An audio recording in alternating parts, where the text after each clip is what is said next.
총선에 출마를 하느냐 안 하느냐 그것에 대해서 뭐 내가 특별한 생각을 가진다기보다 지금 전체적으로 우선 나라가 너무 걱정이에요. 정부는 자꾸 지금 뭐 위기가 아니라고 그러는데 위기를 앞에 두고도 위기가 아니라고 하는데 정말 기가 막힌 그런 상황이란 말이에요. 안녕하십니까. 매일신문 이혜진 기자입니다. 저는 지금 동대구역에 나와 있습니다. 오늘 입국한 김병준 전 자유한국당 비대위원장이 강연을 위해 대구를 방문했다는 소식인데요. 그 전에 저희가 먼저 단독으로 김병준 전 위원장을 만나보도록 하겠습니다.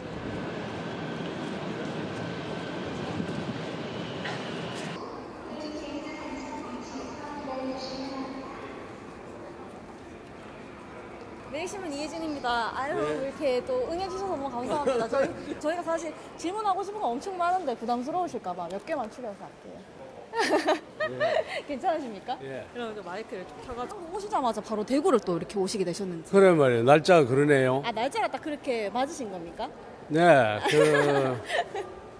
아니, 저희가 됐어요. 그렇게 뭔가 이렇게 의미를 자꾸 부여하게 되지 않습니까? 딱 입국하는 하시는 날 대구에 바로 오셨다 하면 그러니까 이게 뭔가 집에서 하루 자지도 않고 그니까요. 바로 첫 귀국해서 첫 밤을 지금 대구에서 자야 되네. 그러니까요. 그래서 뭔가 의미 부여를 좀 해도 되겠습니까? 의미부여? 뭐 의미부여가 대구에 강의하러 왔는데. 딱 날짜가 이렇게 맞으신 거예요? 네, 날짜가. 알겠습니다. 본격적인 질문 바로 들어가도 괜찮겠습니까? 네, 저희 내년 총선 출마 얘기 계속 나오고 있습니다. 네. 어떻게? 근데 개인적으로는 지금 뭐 총선에 출마를 하느냐 안 하느냐 그것에 대해서 뭐 내가 특별한 생각을 가진다기보다 지금 전체적으로 우선 나라가 너무 걱정이에요. 나라가. 그래서 큰 틀에서 지금 정부는 자꾸 지금 뭐 위기가 아니라고 그러는데 그래서 우리 같은 사람은 더 불안하고 더 마음이 답답한 거예요. 그렇죠. 위기를 앞에 두고도 위기가 아니라고 하는데 얼마나 답답하겠어요. 그거 조금 느끼는 사람이면은 정말 기가 막힌 그런 상황이란 말이에요. 그래서 또 특히 이번에 한 2달 동안 미국 가서 보면서 더더욱 이제 그런 걸 느끼거든요. 그래서 정말 이 일을 어찌하노? 이렇게 정부는 그 바로 앞에 지금 저 청년들이 말이죠. 대한민국 역사에 지금 현대사에 있어서 아버지보다 어머니보다 부모 세대보다 내가 못 살 수 있다라고 생각하는 첫 젊은 세대가 나타났다고 그렇죠. 지금 얼마나 그 위기가 비극적인 상황. 그렇죠. 그런 상황을 앞에 놓고서도 무슨 특별한 생각이 없다고 하니까 더 답답한데 이 문제를 가지고 좀 이야기를 좀 해야겠어요. 많은 분들하고. 그러면서 이 나라가 어디로 가느냐, 지금 이 일을 어떻게 하느냐, 이 이야기를 좀 먼저 나눈 다음에 그 틀 속에서 당신이 어떤 역할을 했으면 좋겠다. 그런 이야기가 나올 것 아닙니까? 네. 그러면 이제 그 속에서 이제 내 결정하겠다. 진로가 결정이 되겠죠. 지금 아직은 뚜렷한 생각은 없지만 앞으로 차차 뚜렷한 생각을 가지기에는 너무 큰 문제가 우리 앞에 지금 닥쳐 있는 거예요. 너무 답답하고. 그래서 지금 내가 어디로 출마하고 뭐 누가 이기고 하는 이 문제가 아니라고 지금. 그래서 굉장히 그 시민들 당장에 생각하시기에는 제 양반이 뭐 어디 저 서울에 출마하느냐 아니면 대구에 출마하느냐 뭐 출마를 하느냐 안 하느냐 이게 굉장히 그 답답하고 묻고 싶고 그렇죠. 또 듣고 싶고 궁금한 그러시겠지만 네. 이제 내 입장에서는 그거보다도 큰 이야기를 먼저 좀 한 다음에 네. 그다음에 그 속에서 내 역할이 뭔지를 네. 찾아보겠다. 하겠다. 또 그분들의 의견이 아마 그분들이 이야기를 하겠죠. 당이면 당에서 네. 또 아니면은 그런 그 일종의 공동체랄까요? 그 어떤 나라 걱정하는 사람은 공동체에서 당신이 이런 역할을 좀 해라. 그러면 제안이 온다면 이제 제안이 오면 어떤 그것이 정치를 하라든가 말라든가 아니면 어디에 뭐 그 어디에 가서 출마를 하라든가 그것이 정말 내 생각에 이 나라를 바로잡는데 지금 이 위기 구조를 정말 위기가 위기라는 것을 좀 우리 모두가 좀 알고 특히 정부가 좀 깊이 고민을 할 수 있도록 만들 수만 있다면 뭐든지 해야 안 되겠습니까? 어쨌든 역할을 일정 부분 하겠다는 말씀이신데 그러면 나만 역할을 하는 게 아니라 대한민국 국민 다 역할을 해야 되고 특히 나 같은 사람은 일종의 부채의식 같은 게 좀 있죠. 왜냐하면 정부에 내가 있었고 또 국가가 이렇게 지금 어렵고 한 데는 나도 책임이 또 있거든요. 그러니까 무슨 일이든 그런 그 부채의식을 나도 좀 털어내야죠. 그 책임의식을 가지고 제일 가능성 있는 쪽은 총선이라고 생각해도 괜찮겠습니까?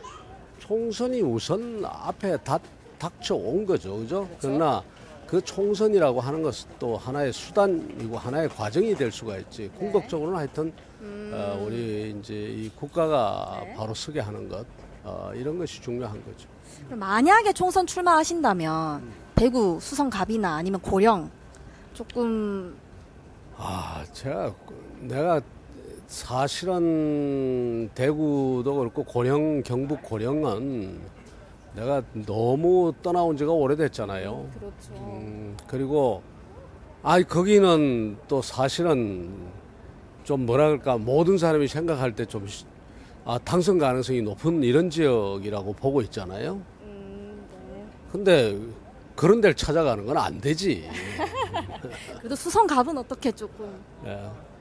거기에 대해서는 뭐 이런저런 이야기들이 있는데 글쎄 뭐 여러 이야기들을 들어보겠습니다. 그러나 그것도 마찬가지로 기본적으로 지금 고향 떠난 지가 대구를 떠난 지가 오래됐잖아요. 늘 왔다 갔다 하고 부모 형제가 다 거기 사세요. 사실은 어머님이 거기 사시다가 돌아가셨고 지금 형제들이 다 거기 살고 있고 그러니까 늘 이제 왔다 갔다 하는 지역이지만 그러나 또 한편으로 보면은 이 대구는 대구지만 또 서울은 서울대로 또 고민들이 있단 말이에요. 수도권에. 그래서 여러분들의 이야기를 들어보려고 그럽니다. 굉장히 이렇게 큰 그림을 그리고 계신 것 같다는 생각이 드는데 사실 어떻게 생각하면 뭐 과정이다. 총선은 과정이다라는 말씀도 하셨고 김병준 대권 출마설까지 얘기가 나오고 있어요. 그것도 과정이 말하자면 궁극적으로 우리 모두가 원하는 게 이 나라가 잘 돼야 되는 거 아닙니까? 나는 좀 이상한 이야기가 될지 모르겠습니다만 고향 온 김에 한마디만 더 드리면 평생 내가 뭐를 해야 되겠다라는 생각을 해본 적은 별로 없어요. 말하자면 어떤 자리에 저 자리에 내가 앉아야 되겠다 아니면 아니면 저 타이틀을 내가 꼭 손에 쥐어야 되겠다 이런 건 없거든요. 오로지 걱정이 이거 좀 우리가 이거보다는 더 잘할 수 있는데 이거보다 조금 더 잘 되게 할 수 있는 방법이 없을까. 이거 생각하다 보니까 어느 날 대통령 정책실장도 하고 어느 날 부총리도 하고 어느 날 총리 지명도 받고 어느 날 비대위원장도 되고 이런 거지. 평생에 내가 무슨 내가 이 나라의 뭐 청와대의 대통령이 정책실장이 돼야 되겠다. 뭐 또 어떤 정당의 대표가 돼야 되겠다. 이렇게 생각해 본 적은 한 번도 없었거든요.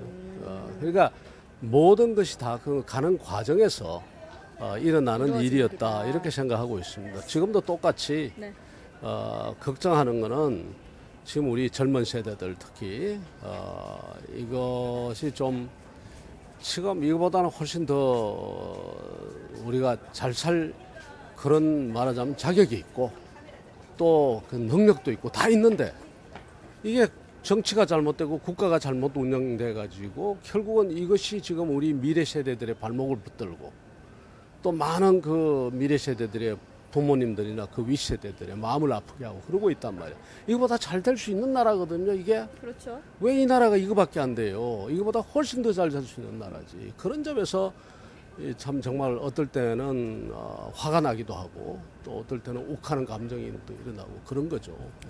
어쨌든 이런 위기 상황 속에서 좀 큰 역할을 해주시기를 기대를 하겠습니다. 제가 좀 즉답을 피하시는 것 같아서 자유한국당에 대한 아니라 있는 대로 이야기 드린 겁니다.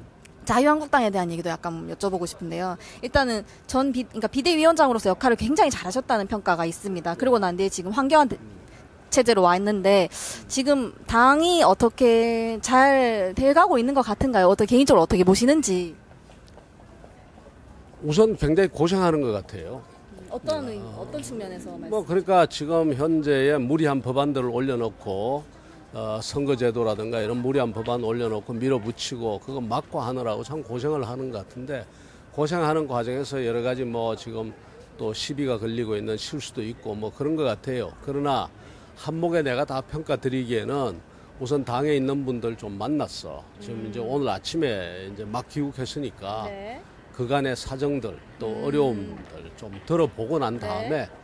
그 다음에 이제 이야기를 해봐도 그분들한테 먼저 하고 아하. 그 다음에 대중적으로 이야기를 평가를 하겠습니다. 해도 늦지 않다. 예. 뭐그 전에 어려움을 호소한다든지 그런 부분은 없으셨는가요? 황교안 대표라든지 나경원 원내대표가? 아직은 내가 그동안 미국에 있었으니까 네, 네. 미국에 있었고 나도 말하자면 뭐 비대위원장으로서 또 당 대표로서 당을 맡아서 운영을 해봤는데 참 힘들어요. 또 말 못할 사정들도 많고 그래서 그 내부 사정까지를 좀 우선 좀 들어봐야 되겠습니다. 그럼 자유한국당이 마지막으로 자유한국당이 앞으로 좀 나아가야 될 방향을 좀 생각하고 계신 게 있다면 네. 이미 사실은 내가 비대위원장 하면서 모든 걸 다 밝혔어요. 대한민국이 이제는 그야말로 자유민주주의의 틀 위에서 그 다음에 시장 경제와 그 다음에 자율의 정신 이런 것을 존중하는 방향에서 우리나라 보수의 큰 그림이 그려져야 된다. 그동안 보수라고 하면은 오히려 보수라는 이름 아래 자꾸 생각나면은 박정희 대통령 시대, 전두환 대통령 시대에 굉장히 그 정부가 강력한 권한을 쥐고서 흔들던 그걸 자꾸 생각하게 한단 말이에요. 그것을 이제 우리가 벗어나야 되는 겁니다. 그때는 그때대로 참 역사적 의미가 있었어요. 우리가 다 박정희 대통령 같은 분들 때문에 이렇게 살게 된 거 아닙니까? 그러나 이제 세월이 많이 변했단 말이에요. 지금은 어디가 오늘 영남대학에서 강의할 것도 이제 그런 내용이지만 이제는 우리가 어떤가 하면 이제는 우리 시민 한 사람 한 사람이 오히려 국가보다 더한 능력을 지금 가지고 있는 거예요. 우리 국민들 굉장히 이 능력이 뛰어난 아주 훌륭하고 위대한 국민들이에요. 이 국민들을 뛰게 해야 되고 정부는 이제는 아버지 역할보다는 좀 아픈 사람들 달래주고 넘어지는 사람 이렇게 세워주고 하는 거는 어머니 같은 역할을 하면서 이 뒤에서 따라와야지 지금처럼 국가가 이렇게 강한 권력을 쥐고 온갖 시민생활 그다음에 시장에 소비자가 책임지고 소비자가 물어야 될 질문 또 소비자가 물어야 될 책임 투자자가 물어야 될 책임 그다음에 주주가 물어야 될 책임 이런 것까지를 국가가 대신 오히려 국가가 더 앞장서서 묻겠다 이런 건 안 되거든요. 그래서 이번에 미국 가서 느낀 거지만 역시 자유민주주의와 시장 경제 그리고 그 자율의 정신에 입각한 국가 운영 이런 것이 중심이 되는 그런 나라로 가야 되고 그런 나라를 만드는 데 앞장서는 정당이 돼야 되지 않느냐. 이미 제가 비대위원장으로 있으면서 소위 말하는 아이노믹스라는 이름 아래 우리 당의 정신으로 한번 가다듬었던 적이 있습니다. 지금도 여전히 남아 있고요. 그런 당으로 가야 된다고 그런 생각합니다. 정신을 계승하는 예. 당이 되어야겠다. 예. 좋은 말씀 감사합니다. 예, 감사합니다. 이제 이동하시죠.